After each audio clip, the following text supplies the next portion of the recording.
చేగుంట మండలం మక్కరాజుపేట గ్రామంలో మహాత్మా గాంధీ జాతీయ ఉపాధి హామీ పథకంలో ఫీల్డ్ అసిస్టెంట్ గా విధులు నిర్వహిస్తున్న నరసింహులు మృతి చెందడంతో గ్రామంలో ఒక్కసారిగా విషాద ఛాయలు అలుముకున్నాయి.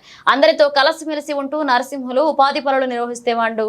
అలాగే మృతుడు 15 రోజుల క్రితం అస్వస్థకు గురి కావడంతో ఆసుపత్రిలో చేర్పించారు. ఆసుపత్రిలో చికిత్స పొందుతూ మృతి చెందడంతో విషయం తెలుసుకున్న తన అత్త నరసవ్వ అల్లుడి మరణం తట్టుకోలేక తీవ్ర మనోవేదన గురై రోధిస్తూ గుండెపోటుతో మృతి చెందింది.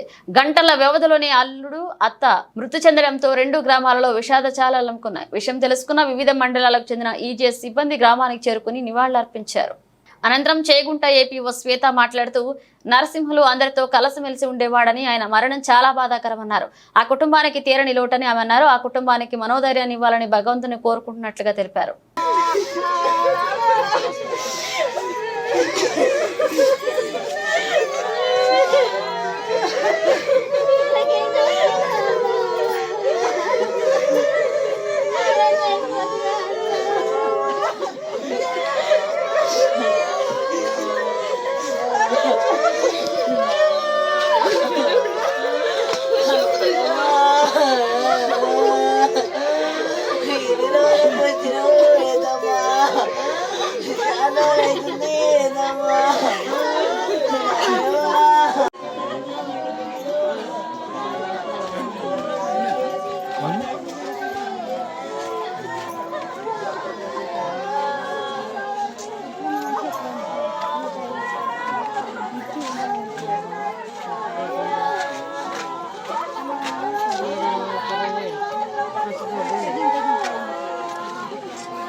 మక్కరాజుపేట ఫీల్డ్ అసిస్టెంట్ నరసింహులు గారిది చనిపోవడం బాధాకరము.